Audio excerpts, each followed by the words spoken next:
الحمد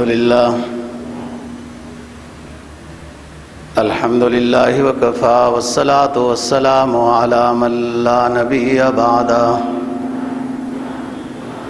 وعلى آله وأصحابه الذين أوفوا عهده الذين هم خلاصة العرب الأربع وخير الخلائق بعد الأنبياء. أما بعد فأعوذ بالله من الشيطان الرجيم. بسم الله الرحمن الرحيم.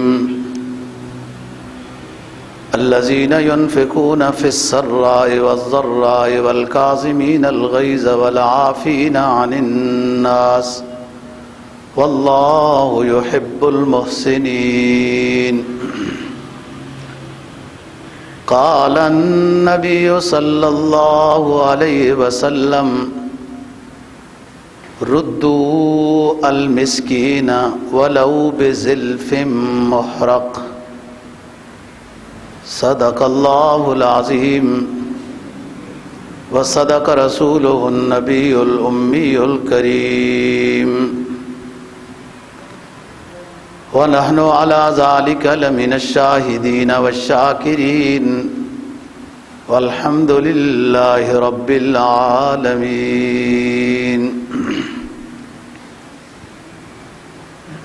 سورہ آل عمران چوتھے پارے کی ایک آیت کریمہ تلاوت کی ہے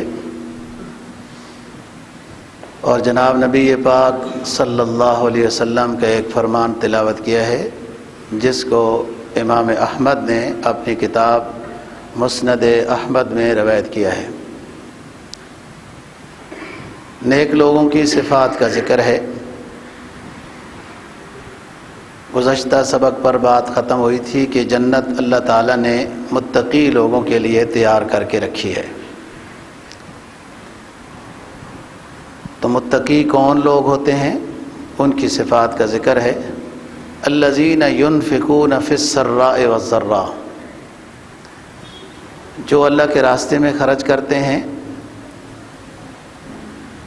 مشکل حالات میں بھی، تنگ دستی میں بھی اور اچھے حالات میں بھی، رزق کے فراوانی کے وقت بھی اللہ کے راستے میں خرچ کرتے ہیں. والکاظمین الغیظ، اور غصے کو قابو میں رکھتے ہیں، پی جاتے ہیں غصہ. تیسری صفت بیان ہوئی والعافین عن الناس، لوگ جو زیادتی کرتے ہیں ان کو معاف کر دیتے ہیں. واللہ یحب المحسنین، اور اللہ ایسے نیک لوگوں سے محبت کرتا ہے. آگے بھی انہی لوگوں کی صفات کا ذکر ہے، لیکن آج کے اس وقت میں اتنی باتیں ہو سکیں گی. جناب نبی پاک صلی اللہ علیہ وسلم نے فرمایا مسکین کو واپس کرو، بھلے تم ایک پایا ہی دے دو. اور پرانے زمانے میں پائے کو لوگ جھلس کے رکھتے تھے کہ بال جل جائیں، اوپر سے رگڑائی کر دیتے تھے. بھلے جھلسا ہوا ہو، رگڑا ہوا ہو، اوپر سے آپ نے آگ کے ذریعے سے اس کو اوپر سے کالا بھی کیا ہوا ہے اور کوئی چیز نہیں ہے تو سائل کو چلو یہی دے دو. یہ اس زمانے میں چھوٹی چیز شمار ہوتی تھی. عرب دنیا ریگستانی علاقہ ہے، بکریاں بھیڑ بکریاں بہت زیادہ ہوتی ہیں اور بکرے کو ذبح کرنا کوئی اتنا مسئلہ بھی نہیں ہوتا تھا. تو پائے پھر ایک آدھ دوسرے کو دے دینا ایک چھوٹی سی چیز سمجھی جاتی تھی. ہر علاقے کی بات ہے. ایک حدیث میں جناب نبی پاک صلی اللہ علیہ وسلم کا فرمان ہے رد المسکین ولو شیئا قلیل، سائل کو دے دو بھلے تھوڑی سی کوئی چیز ہو. تو اس میں بھی اجر ہے کہ آپ کی حیثیت ہی اتنی ہے جتنی آپ نے دے دی، اللہ قبول کرنے والا ہے. اور قرآن میں جو فرمایا کہ فلا تنہر، آپ کچھ نہیں دے سکتے، اما السائل فلا تنہر، ڈانٹے نہیں، یہ کہہ دیں معاف کر دیں یا پھر دے دیں گے. جناب نبی پاک صلی اللہ علیہ وسلم کا عمل مبارک نقل کیا جاتا ہے کہ کوئی سائل ہوتا، آپ سے سوال کرتا تو آپ کے پاس کچھ ہوتا تو آپ دے دیتے، نہیں تو یہ فرما دیتے کہ اتنے دن بعد آنا، کچھ مال سائڈوں سے آنے والا ہے، وعدہ کر لیتے کہ اتنے دن بعد آنا، یا بعض دفعہ کسی ساتھی کے طرف بھیج دیتے، ان سے میرا کہہ دو۔ بعض دفعہ وفد کی شکل ہوتی تو مسجد میں اعلان کر دیتے کہ یہ ایک جماعت آئی ہوئی ہے اور ان کی مدد کریں۔ تو بات یہ ہو رہی ہے الذین ينفقون فی السراء والضراء، اہل تقوی کی صفت پہلی بیان کی کہ تنگ دستی میں بھی اللہ کے راستے میں خرچ کرتے ہیں اور فراخی کے زمانے میں بھی اللہ کے راستے میں خرچ کرتے ہیں۔ اصل بات یہ ہے کہ ریشو دیکھا جاتا ہے کہ ایک لاکھوں کا مالک ہے تو اس نے اس لحاظ سے اللہ کے راستے میں دینا ہے، اور ایک مالک ہی 100 روپے کا ہے، 10 روپے کا ہے، تو اس نے اپنے اس لحاظ سے اللہ کے راستے میں دینا ہے۔ بظاہر اس 100 روپے والے نے تو 1 روپے اللہ کے راستے میں دیا، کروڑوں کے مالک نے 1000 دیا، لیکن عند اللہ میزان کے اوپر 10 روپے والے کا 1 روپے وزنی ہوگا کہ اس کی حیثیت جتنی تھی اس میں سے اس نے 10واں حصہ دے دیا ہے، اور وہ اربوں کا مالک تھا، اس نے 1000 دیا، اس نے تو اوسط کے لحاظ سے کم دیا ہے۔ ایک حدیث میں جناب نبی پاک صلی اللہ علیہ وسلم کا فرمان ہے، میدان حشر میں ایک بندے کو لایا جائے گا اور اس سے یہ کہا جائے گا دائیں دیکھو۔ وہ جب دائیں دیکھے گا اعمال نظر آئیں گے اس کو اپنے، پھر حکم ہوگا بائیں دیکھو، وہ بائیں دیکھے گا تو اس کو اعمال بد نظر آئیں گے اپنے، حکم ہوگا سامنے دیکھو تو سامنے دہکتی ہوئی آگ نظر آئے گی، جہنم کے آگ کی جولانی نظر آئے گی تو ڈرے گا۔ تو پھر اسی حدیث کا اگلا جملہ ہے کہ اتقوا النار ولو بشق تمرۃ، اس دنیا میں جہنم کی آگ کو بجھا دو، تھوڑا سا صدقہ دے دو، جہنم کی آگ بجھ جائے گی۔ تو بات یہ ہے کہ ہر بندے کے ذمہ انفاق فی سبیل اللہ ہے، حتیٰ کہ مفتیان اعظام نے یہ بات لکھی ہے کہ وہ لوگ جو فطرانہ حاصل کرتے ہیں، غریب لوگ ہیں، عید کے زمانے میں وہ فطرانہ لیتے ہیں، لوگ ان کو فطرانہ دیتے ہیں، فطرانہ لینے والے کو بھی اپنا فطرانہ ادا کرنا چاہیے، جبکہ یہ تو لینے والا ہے، پھر بھی اس کو اپنا فطرانہ ادا کرنا ہے، وہ تو اس نے تو کئی لوگوں سے لیا ہے، تو ایک اپنا فطرانہ یہ بھی ادا کرے۔ انفاق فی سبیل اللہ گویا ہر بندے کے ذمہ ہے۔ تو نیک، آخر میں بات ہوئی تھی گزشتہ جمعے پر کہ اسباب مغفرت اختیار کرنے چاہیے۔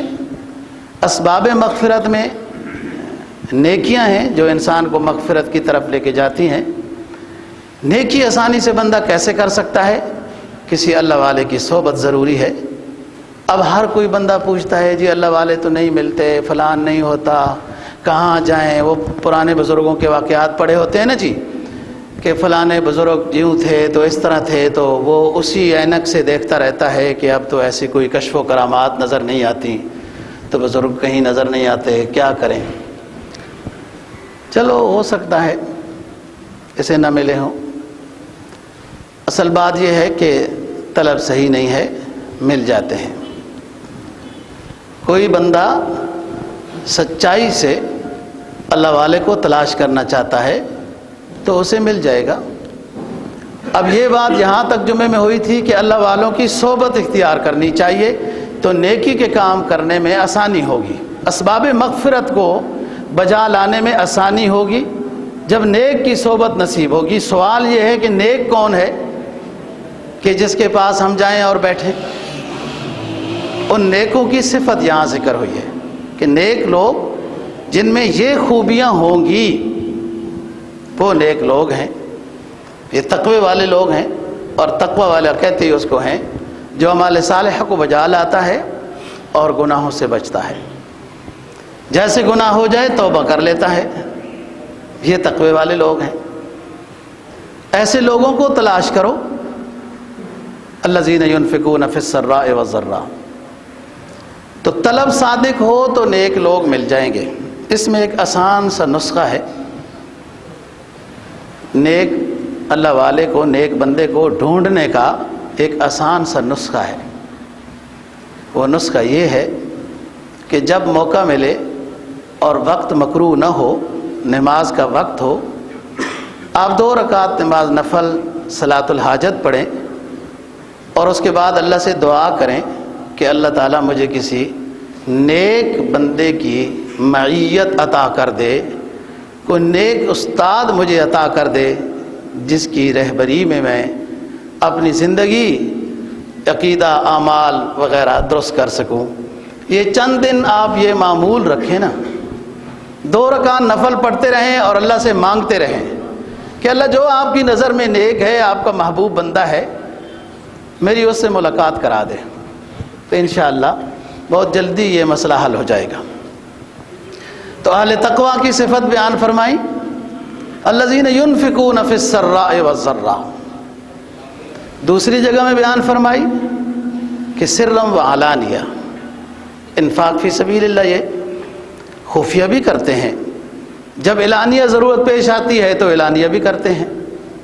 اب جہاد کا اعلان ہو رہا ہے، چندہ جمع کرو، تو سارے صحابہ نے اعلانیہ چندہ جمع کیا۔ کسی غریب قبیلے کے لیے اعلان ہوا کہ اس کی خدمت کرو تو اعلانیہ جمع ہوا، اور یوں خفیہ بھی۔ بعض رات نے یہ لکھا ہے کہ واجبات، صدقات واجبہ وہ اعلانیہ کرنے چاہیے کہ دوسروں کو ترغیب ہو، صدقات غیر واجبہ خفیہ کرنے چاہیے۔ بعض رات نے اس کے برعکس لکھا کہ صدقات واجبہ خفیہ کرنے چاہیے، غیر واجبہ اعلانیہ کرنے چاہیے۔ لیکن جو حدیث سے یہ بات پتہ چلتی ہے کہ جب اعلانیہ ہو تو اعلانیہ دینا ہے، اپنی نیت کا جائزہ لے کر کہ ریاکاری نہ ہو، اور جب ویسے کسی کی مدد کرنی ہو تو خفیہ بھی ٹھیک ہے۔ خفیہ ہو یا اعلانیہ ہو، نیت اللہ کی رضا ہو، دونوں صورتیں ٹھیک ہیں۔ خفیہ ہو یا اعلانیہ ہو، بعد میں ایذا پہنچائی جائے یا لوگوں کو بتایا جائے یا احسان جتلایا جائے، ریاکاری کی جائے، تو خفیہ ہو یا اعلانیہ ہو دونوں غلط ہیں۔ اللہ کی رضا کی خاطر انفاق فی سبیل اللہ ہو، خفیہ ہو یا اعلانیہ ہو، دونوں ٹھیک ہیں۔ قبیلہ مضر، مدینہ کی سائڈ میں ایک قبیلہ رہتا تھا، اس کے چند لوگ نبی پاک صلی اللہ علیہ وسلم کی زیارت کے لیے حاضر ہوئے۔ آپ کے خاص جگہ تھی جہاں آپ تشریف فرما ہوتے تھے، تو باہر سے آنے والے وفود آپ سے ملاقات کرتے تھے، یہ ایک نظام تھا۔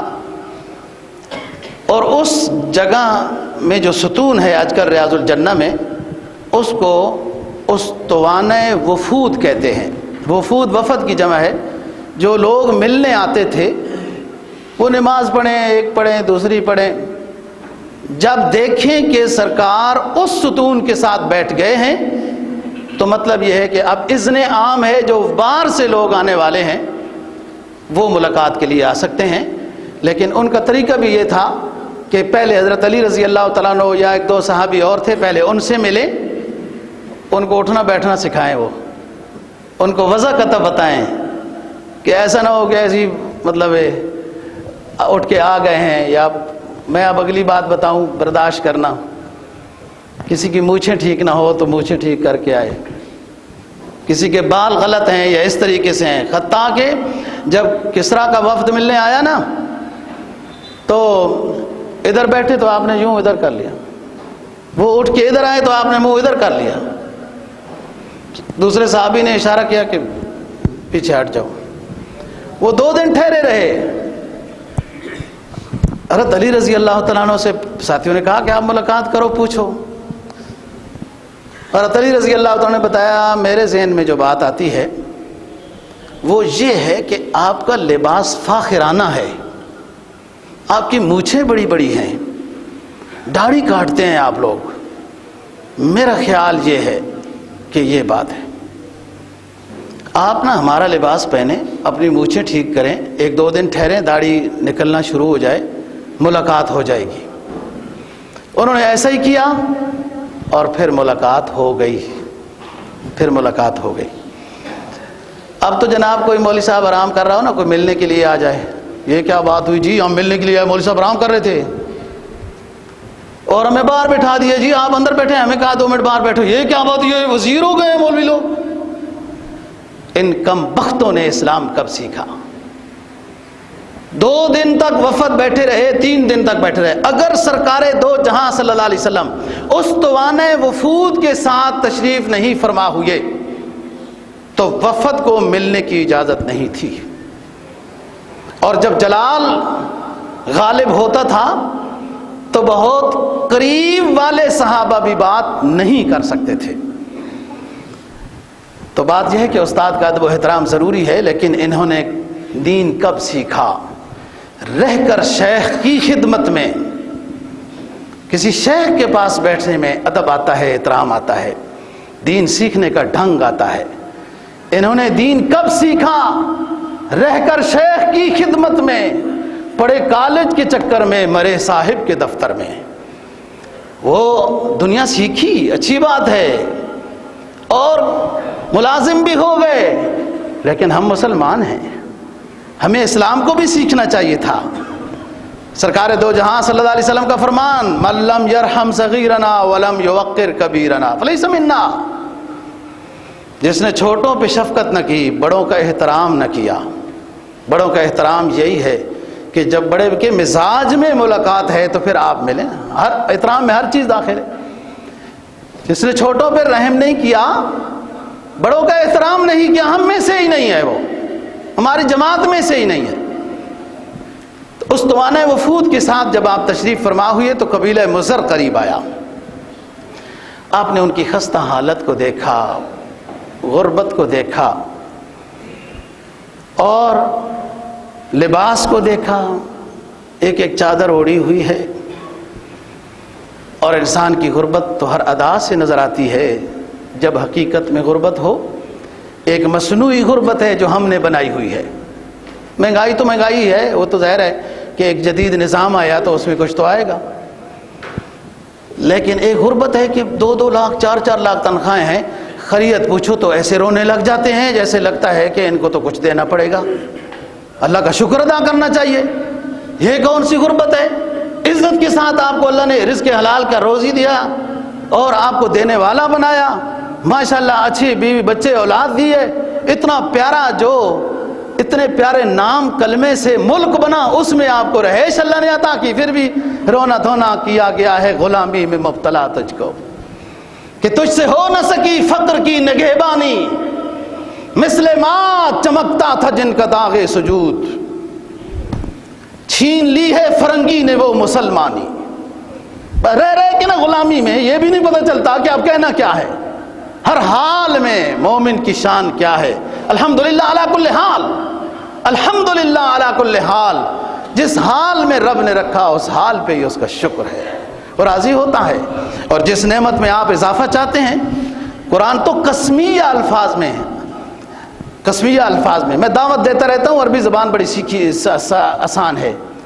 قسمیہ، جب لام تاکید بانون تاکید ثقیلہ دونوں مضارع پر داخل ہوں تو اس کا ترجمہ ہوتا ہے حلفیہ، قسم کے ساتھ، لئن شکرتم لازیدنکم، تم نے اگر اللہ کی نعمت پر شکر بجا لایا، لازیدنکم میں لام تاکید بانون تاکید ثقیلہ آیا۔ میں جان کے یہ کہتا ہوں کہ تمہیں یہ پتہ چلے کہ یہ مدرسوں میں مولوی پڑھتے کیا ہیں۔ ہمیں ویسے ہی کہتے رہتے ہیں نا لوگ کہ یہ کیا جانتے ہیں، یہ کیا جانتے ہیں۔ ہم قرآن اور حدیث جانتے ہیں، جو مسٹر کی ABC جانتے ہو، دونوں میں فرق کیا ہے۔ ہمیں وہ علم اللہ نے کچھ عطا کیا جو اپنے پیغمبر کی قلب اطہر پہ نازل کیا ہے، جی فرق ہے یہ۔ لام تاکید بانون تاکید ثقیلہ کے ساتھ جب فعل مضارع ہو تو اس کا ترجمہ قسم کے ساتھ ہوتا ہے۔ تم اللہ کی جس نعمت پر شکر بجا لاؤ گے، اللہ فرماتا ہے کہ مجھے اپنی عظمت کی قسم میں تمہاری اس نعمت میں اضافہ کروں گا۔ اب اللہ کا شکر ادا کریں ہر حال میں۔ جی 15,000 والے کا جو ہے وہ اچھا وقت پاس ہوتا ہے اور 4 لاکھ والے کا وقت اچھا پاس نہیں ہوتا، یہ ناشکری ہے۔ قبیلہ مضر کی خستہ حالت کو دیکھا آپ نے، سلام دعا ہوا، آپ اٹھ کے تشریف لے گئے گھر کی طرف، تھوڑی دیر کے بعد آئے، معلوم نہیں گھر میں کیا ہوا۔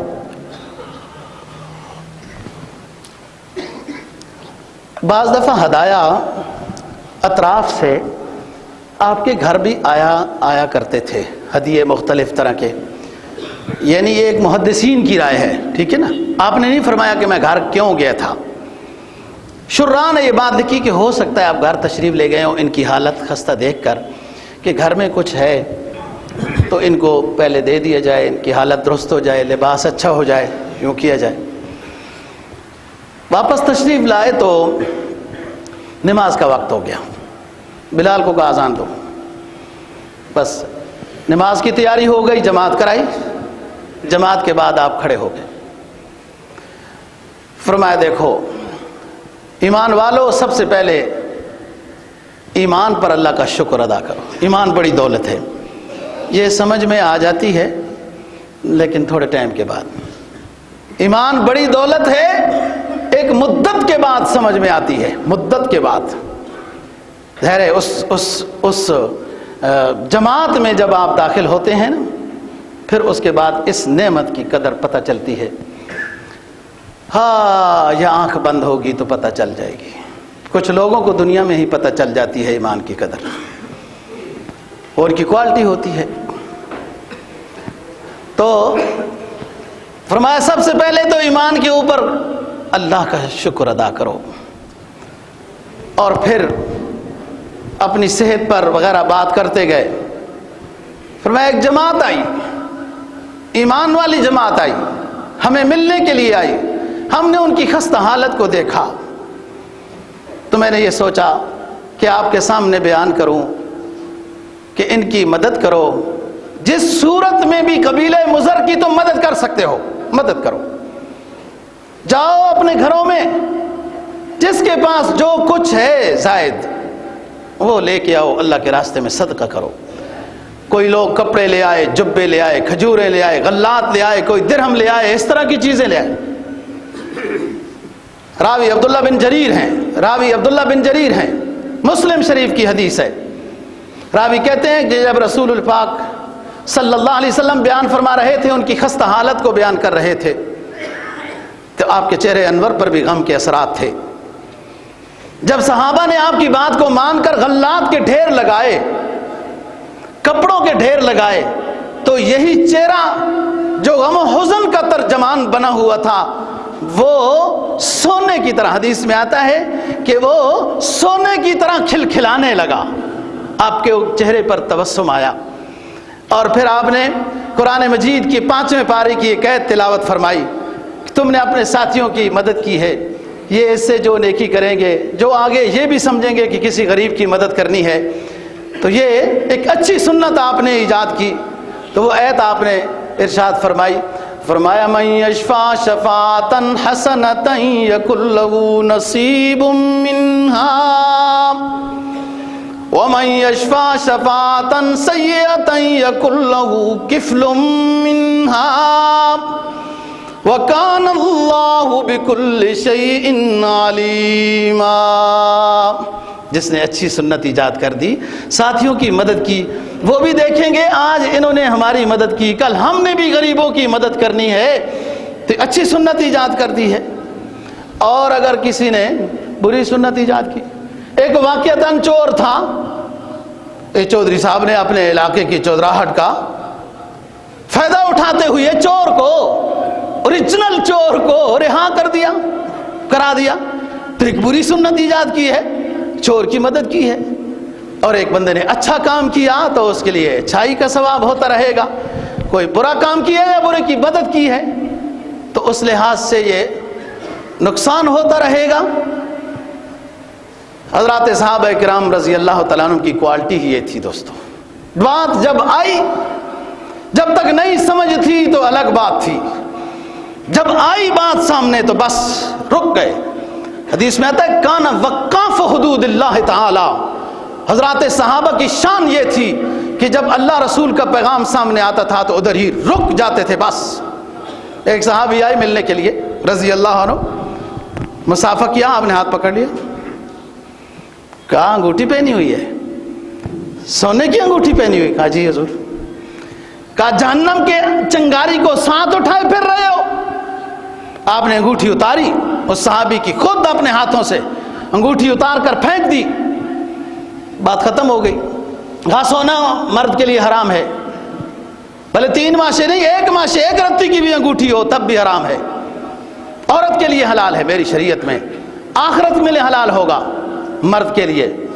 بہرحال بات چیت ہوئی، نشست ختم ہو گئی۔ صحابہ نے اس صحابی کو کہا کہ دیکھو بھائی انگوٹھی پہننا حرام ہے، لیکن ایک مال ہے یہ، وہ پڑی ہوئی ہے، اپنی انگوٹھی لے لو، گھر والی کو دے دو یا بیچ کے اس کا کوئی کام کر لو۔ انہوں نے کہا نہیں، سرکار دو جہاں صلی اللہ علیہ وسلم نے میرے ہاتھ سے انگوٹھی اتار کر میری گودی میں بھی پھینک سکتے تھے، جب دور پھینک دیا میں نہیں اٹھاؤں گا۔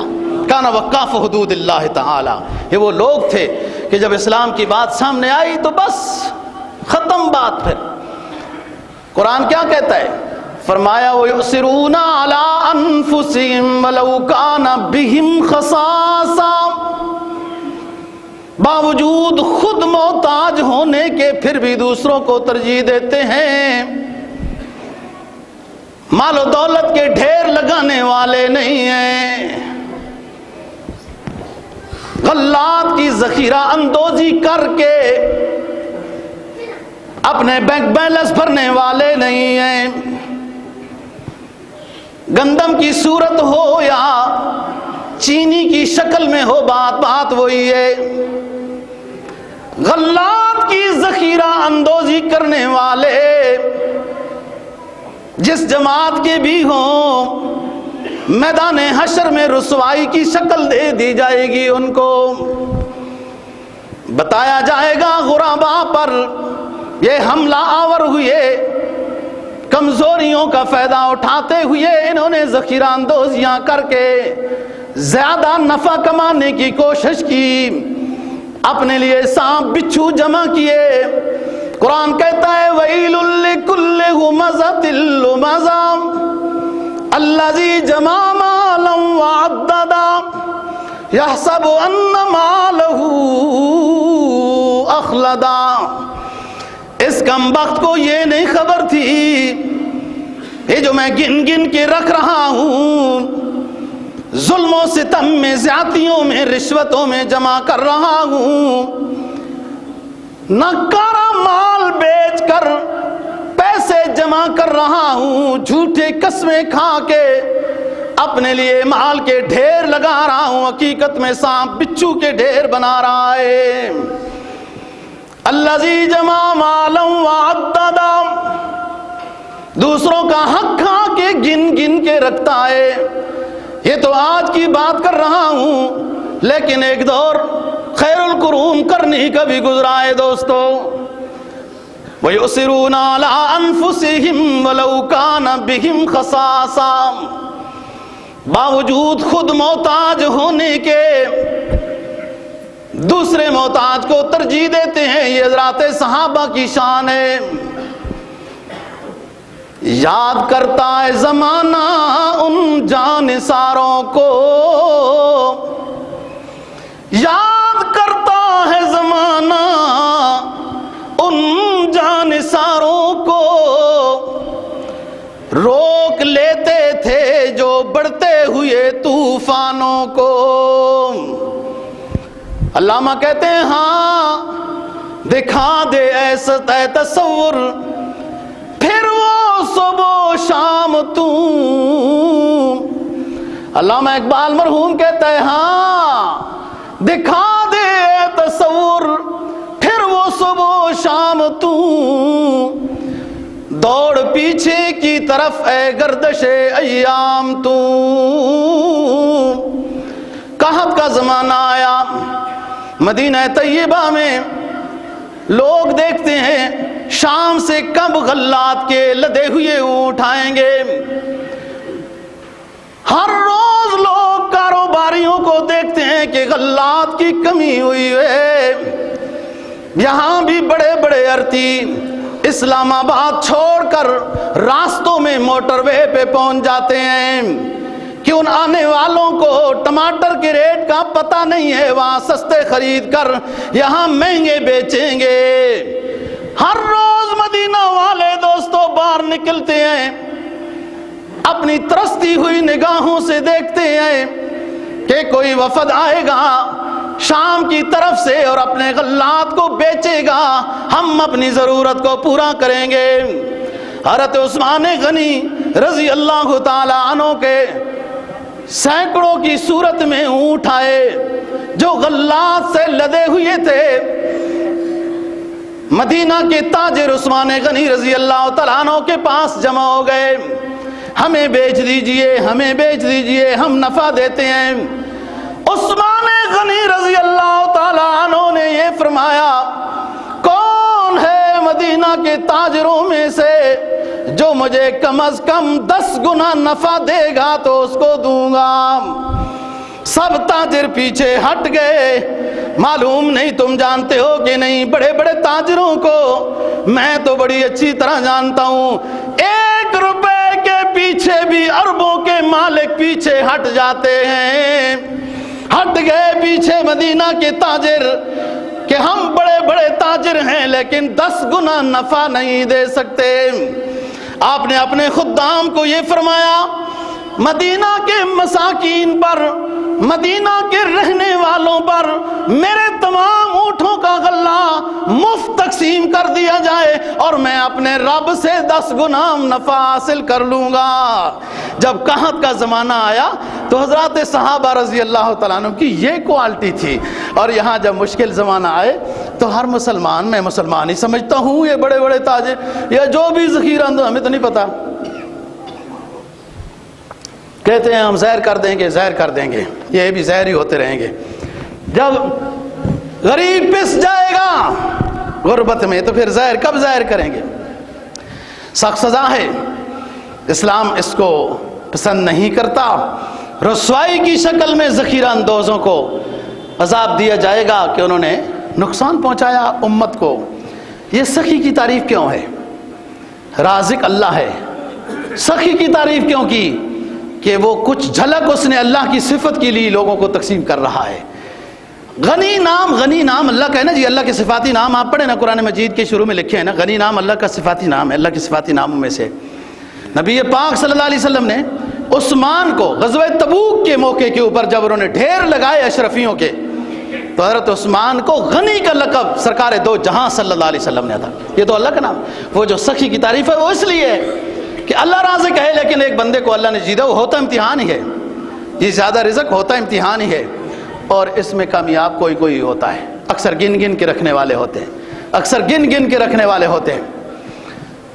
نبی پاک صلی اللہ علیہ وسلم کا فرمان ہے، اپنے معاملات درست کرو، کسی کا لین دین ہے تو صاف کرو، معافی تافی کراؤ۔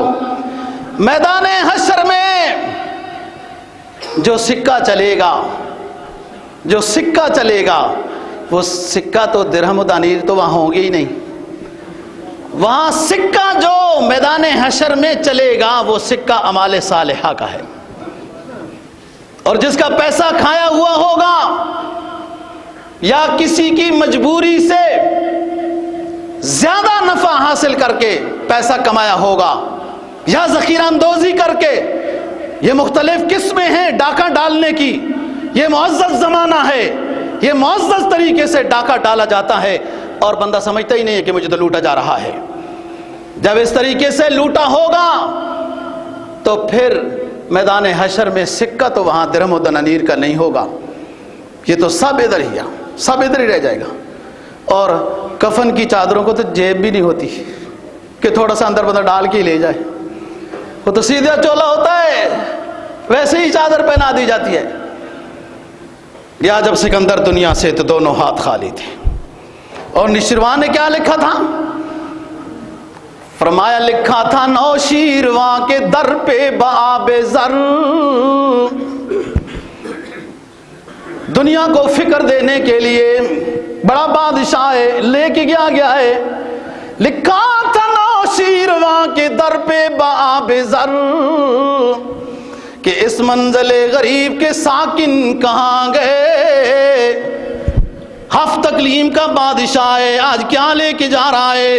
سکندر نے کہا میرا جنازہ لے کے جا رہے ہو، میرے جنازے میں میرے دونوں ہاتھ میت والی چارپائی سے باہر نکال دینا، دنیا کو پتہ چلے کہاں چلا تھا کہاں گیا. مشرق و مغرب کے سیر کرتا رہا، انبیاء علیہ السلام کی یہ سکندر زیارتیں کرتا رہا. حضرت ابراہیم علیہ السلام کی نگرانی میں بیت اللہ کا طواف کرتا رہا. ہفت اقلیم کا بادشاہ دنیا چھوڑ رہا ہے بلیو ایریا والوں، اور کہتا کیا ہے کہ میرے میت والی چارپائی سے اب میرے دونوں ہاتھوں کو باہر نکال دینا. گیا جب سکندر دنیا سے تو دونوں ہاتھ خالی تھے. آخرت میں سکہ دوستو درہم و دنانیر کا نہیں ہوگا، وہاں سکہ تو مال صالحہ کا ہوگا. وہاں نیکیاں پھر صاحب حق کو نیکیاں دی جائیں گی. نبی پاک صلی اللہ علیہ وسلم کا فرمان عالی شان ہے. صحابہ بیٹھے ہیں، مسلم کی حدیث ہے، فرمایا میرے ساتھیوں بتاؤ من مفلس، مفلس کون ہوتا ہے، غریب کون ہوتا ہے؟ صحابہ دیکھتے ہیں ذوق کو، اور اصل تو بات یہی ہے کہ اپنے بڑے کے مزاج شناسی ضروری چیز ہے.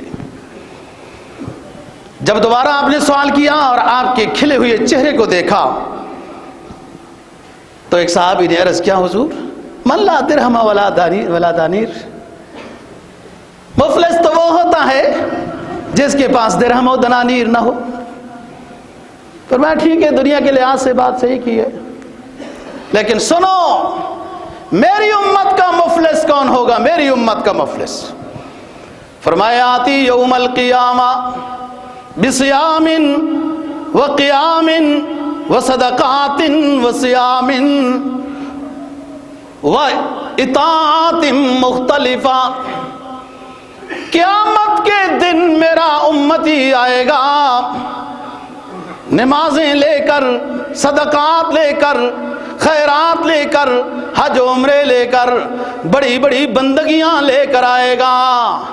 لیکن من شتم ھذا، من قذف ھذا، من اکل مال ھذا، من ضرب ھذا، کسی کو مارا ہوگا، کسی کو گالی دی ہوگی، من سفک ھذا، کسی کو برا بھلا کہا ہوگا، کسی پہ تہمت لگائی ہوگی، کسی کا مال ناحق طریقے سے کھایا ہوگا. مختلف طرح کے صاحب حق لوگ اس عبادت گزار نیک لوگ کے پاس آ جائیں گے. تو نے میری غیبت کی تھی، تو میری غیر موجودگی میں لوگوں کے سامنے میری مخالفت کی باتیں کرتا تھا، تو نے میرا مال کھایا تھا، میرے اوپر تہمتیں لگائی تھی، فلانے ٹائم پہ یہ کیا تھا. یہ سارے صاحب حق آتے رہیں گے دوستو، اور صاحب حق کو اس کی نیکیاں دی جاتی رہیں گی. حدیث میں آتا ہے ایک وقت آئے گا اس شخص کے پاس نیکیاں ختم ہو جائیں گی اور صاحب حق کبھی رہتے ہوں گے. وہ بھی آئیں گے، ہمارا اس نے مال کھایا، ہم سے اس نے مزدوری کرائی اور پیسہ نہیں دیا، ہمیں ملازم رکھا، تنخواہیں نہیں دی. صاحب حق کبھی باقی ہوں گے اور اس بندے کے پاس نیکی کوئی نہیں رہے گی، تو پھر ان کے گناہ اس کو دے دیے جائیں گے. فرمایا جب آیا تھا نیکیوں کے انبار لے کر آیا تھا، صاحب حق کو جب نیکیاں دے دی گئیں اور صاحب حق کے گناہ اس پہ لاد دیے گئے، آخر میں اس کا فیصلہ یہ ہوا کہ اس کو جہنم میں ڈال دیا جائے. میری امت کا مفلس یہ ہے. فرمایا اس دنیا میں اپنا نظام لین دین ٹھیک کرو. تو بات یہ ہے دوستو، آسان کام ہے. الدنیا مزرعۃ الآخرہ، یہ آسان کام ہے، اس میں درست ہو سکتا ہے سب معاملہ. جب عالم بدل جائے گا پھر کچھ بھی نہیں ہو سکے گا. اور دو باتیں ہیں جو بہت قیمتی ہیں، انشاءاللہ اگلے جمعے کو کریں گے مختصر بات۔ الذین ينفقون فی السراء والضراء، اللہ کے راستے میں خرچ کرتے ہیں نیک لوگ اور اللہ سے معافی مانگتے رہتے ہیں۔ مغفرت کا آسان نسخہ جو استادوں سے سیکھا، صوفیاء کے کلام سے جو میں نے سمجھا ہے، وہ بتانا چاہتا ہوں کہ انسان کی مغفرت ایک تو نیک لوگوں کی معیت حاصل ہو، اور نیک لوگ کیسے ملتے ہیں؟ ہر روز 2 رکعت نفل پڑھیں صلاۃ الحاجت، اللہ سے مانگے مجھے کسی نیک سے ملاقات کرا دے، انشاءاللہ ہو جائے گی۔ اسی دنیا میں رہتے ہیں، مل جائیں گے۔ اور مغفرت کا آسان نسخہ یہ ہے کہ ہر روز یہ دعا کرنی ہے کہ اللہ تعالیٰ جس نے میرے اوپر زیادتی کی ہوئی ہے، غیبت کی ہوئی ہے، جو کچھ بھی کیا ہے، ہر روز شام کو آپ یہ کہیں اللہ میں نے سب کو معاف کر دیا ہے۔ اور پھر دیکھو اللہ کی شان کی رحمت جو ہے، جب یہ لوگوں کو معاف کرنے والا بنتا ہے تو اللہ بھی اپنی رحمت سے اس کو معاف کر دیتا ہے۔ دوسرا نسخہ اور آسان ہے۔ ایک شخص کہتا ہے میری دعا قبول نہیں ہوتی، میری دعا قبول نہیں ہوتی۔ ایسا نہیں کہنا چاہیے، دعائیں کوئی رد ہوتی ہی نہیں ہیں، لیکن وہ بس اسلام سیکھنے سے آتا ہے نا۔ سالن پکانا بھی نہیں آتا، سیکھو نہیں تو بریانی پکانے بھی نہیں آتی، ایسی سڑا کے ایک تماشا بنائیں گے تو اسلام ویسے ہی آ جائے گا۔ دیکھ جنت اس قدر سستی نہیں، یہ بھی کوئی سیکھنے سے ہوتا ہے۔ دوسری چیز اور اہم، ایک تو مغفرت کی بات بتا دی، دعا کیسے قبول ہوتی ہے؟ جب آپ کے ساتھی جن کو آپ جانتے ہیں وہ موجود نہ ہو اور آپ اپنے لیے دعائیں کر رہے ہیں، آپ اپنے کو چھوڑیں، اپنے ساتھیوں کے لیے دعاؤں میں لگ جائیں، اللہ تعالیٰ فرشتوں کو بھیجتا ہے اس کو میرے ساتھیوں دوسروں کی فکر لگی ہوئی ہے، اس کی بات کو پہلے اوکے کر دو۔ حدیث کا ترجمہ کر دیا۔ اللہ تعالیٰ ہمیں دین کی سمجھ اور عمل کی توفیق نصیب فرمائے۔ وآخر دعوانا